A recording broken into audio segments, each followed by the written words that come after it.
Cinema డైలాగుల్ని పోస్టర్లుగా పెట్టినందుకు ఇద్దరిని రిమాండ్కు పంపారు.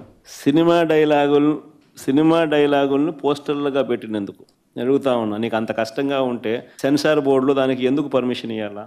డైలాగులు తీసేయండి. ఇంకా బాలకృష్ణ సినిమాలు, ఆ పవన్ కళ్యాణ్ సినిమాలు చూస్తే ఇంకా పెద్ద పెద్ద డైలాగులు కనిపిస్తాయి.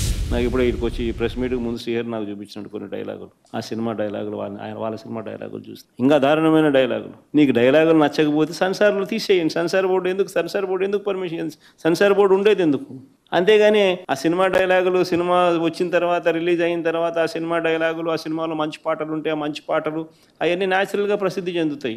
ఆ సినిమాలో మంచి పాట ఏదైనా ఉంటే ఆ మంచి పాట పాడినా తప్పే అంటావు. ఆ సినిమాలో ఏదైనా మంచి డైలాగులు ఏదైనా వీళ్ళకి నచ్చితే ఆ నచ్చిన డైలాగులు వీళ్ళు పోస్టర్లుగా పెట్టినా తప్పే, వీళ్ళు మాట్లాడినా తప్పే, వాళ్ళు చేసిన యాక్షన్లు వీళ్ళు చేసినా తప్పే, వాళ్ళు ఇలా అన్నా తప్పే, వాళ్ళు ఇలా అన్నా తప్పే.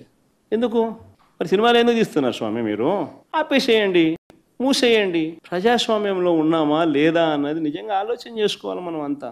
వీళ్ళకొచ్చే నష్టపోయింది. ఆడే సినిమా డైలాగులు రాసుకున్నాడు, పాట పాడితే పాడినాడు, డైలాగులు కొడితే కొట్టినాడు. వీళ్ళకొచ్చే నష్టమైంది అంటాను నేను. గుమ్మడికాయలు దొంగంటే భుజాలు తడుముకున్నట్టుగా ప్రతిదీ కూడా వాళ్ళు ఏమన్నా కానీ నిన్నే అన్నట్టుగా నువ్వెందుకు బాధపడతా ఉండవు?